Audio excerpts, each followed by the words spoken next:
In this video, I'm going to be sharing with you 3 powerful steps to manifest your goals or your dream life in 2022. Now, this is something that I have applied into my life time and time again in big and small goals, and it works for me, so I thought why not share it with you guys too. If you're ready to start this year with a big bang, stay tuned and let's get started. Welcome back to this video. My name is Rab. I'm a manifestation as well as a personal development coach, and I do work one-on-one with people to uncover their limiting beliefs so they can get to the desired reality much faster. So if you want to work one-on-one with me, the link is down in the description box below. So a lot of teachings that I teach on this channel is related to Neville Goddard's law of assumption, and if you don't know what that is, feel free to check out the manifesting playlist down in the description box below. I'm also gonna put it up here in the card. The first step that I always like to do is create a scene and visualize that in your own mind. And not just that, when you're visualizing that scene, you imply that you've already had what you wanted. Now you're on to the next thing. Basically, you can write down a scene where you're already in a dream life. It's kind of like scripting, but I eventually like to visualize and kind of try to play it in my own mind. The only reason I write it down is so I can get the specific details down if I need to. Now, I don't just like doing a visualization where I've achieved something then leave it over there, because my mind can be pretty chaotic, because if I have a lot of fears surrounding the desires, what starts to happen is, even when I'm sometimes visualizing that end goal, for example, if it's a scene where I'm living in my dream house, for example, I might start thinking about, okay, so how I'm gonna pay for the mortgage from this house and things like that. So in order to calm myself down during those scenarios, what I'd like to do is, when I'm visualizing that scene, I'm now living and totally enjoying my dream life here, right? But I'm also thinking of what to do in the future, like what's next after I achieve this goal that I have currently. I may be living in my dream house right now, and I'm thinking of, okay, how will I expand my business, or maybe how can I add more happiness to my family, or how could I maybe invite more friends into this house, if you want to make it related to this current desire too. So don't let your vision stop at like one place and make it be like, okay, this is the ultimate desire of my life. There's always more, and if you see past that, it's gonna reduce the importance of your desires right now, and it's gonna be easy for you to kind of like get towards there quicker. So number 2 is reversing your wants. So what do I mean by this is, you may have heard the sayings, what I want wants me more. It's basically that. So a lot of times we make our desires a lot more bigger than us, and we feel like we're unworthy of having them, or there might be a lot of resistance when you think about having actually what you want in your life. Or let's say you're trying to get admitted to a college of your dreams, right?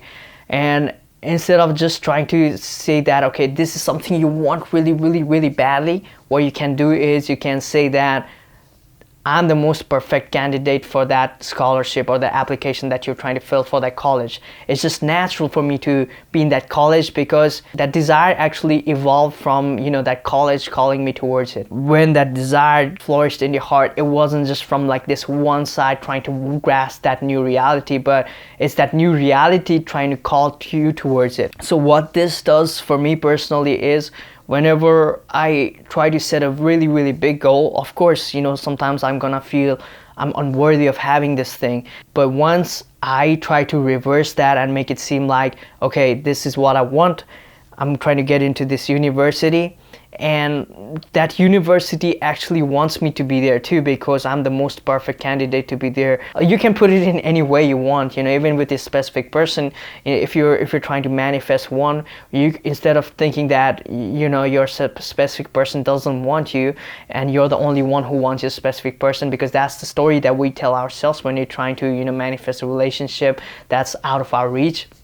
What we could do is, you make yourself think and maybe repeat affirmations saying such as your specific person wants you, and after that it's going to be easier for you to feel like you're worthy of that desire, and you won't be acting from that place of desperation, because it's just going to be natural for you to be attracted to that desire, because it is the thing that was calling you in the first place. It is the thing that was attracting you towards it. Okay, so that was step number 2. Moving on to step number 3. This is what I like to call, what else does it mean? So this is something that I learned from Tony Robbins actually, and according to him, we human beings are meaning-giving machines. So whenever there's something bad happening, we automatically assume that it's like the worst thing that's gonna happen for us.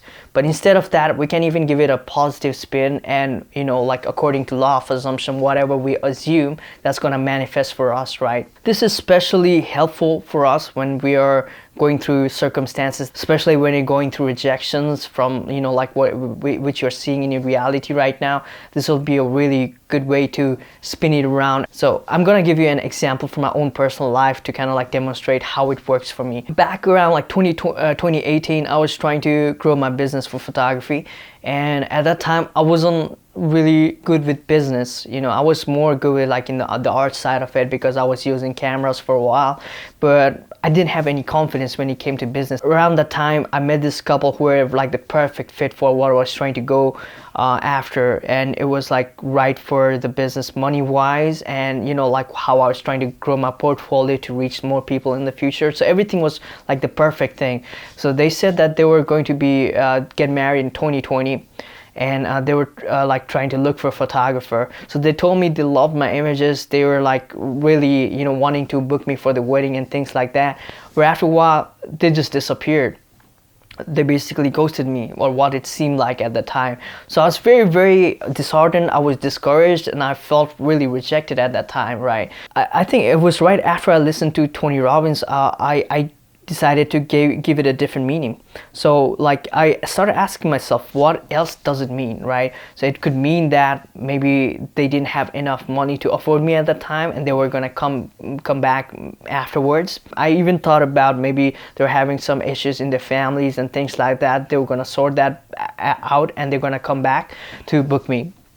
So after I did that, I felt calmed, and because of that, my confidence started growing too. So instead of just feeling rejected, and I even had thought of like pulling out of the business because I thought that I wasn't able to deal with people that well, and I started having all kinds of like worse negative thoughts, to be honest, But instead of like just dwelling on those thoughts and just living in that misery state, I decided to get out of it by giving it a different meaning. So when 2021 came, I was getting a lot of inquiries. I was having a lot of booking, and I was like super busy too.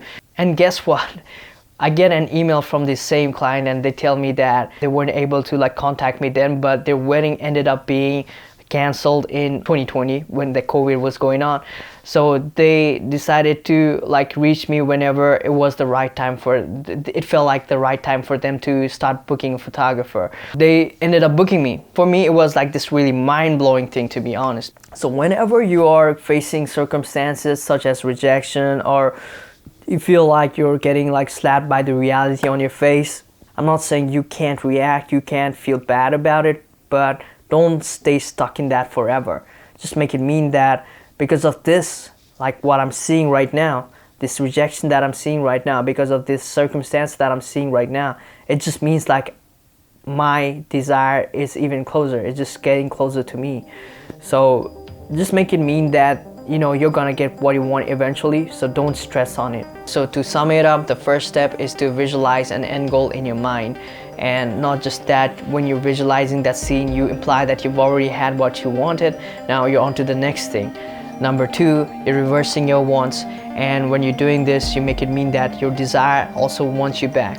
And number three, you ask yourself, what else does it mean, especially when you're going through these circumstances which feels intolerable, and then you make it mean something positive. You just make it mean that it's actually helping you get towards your path faster.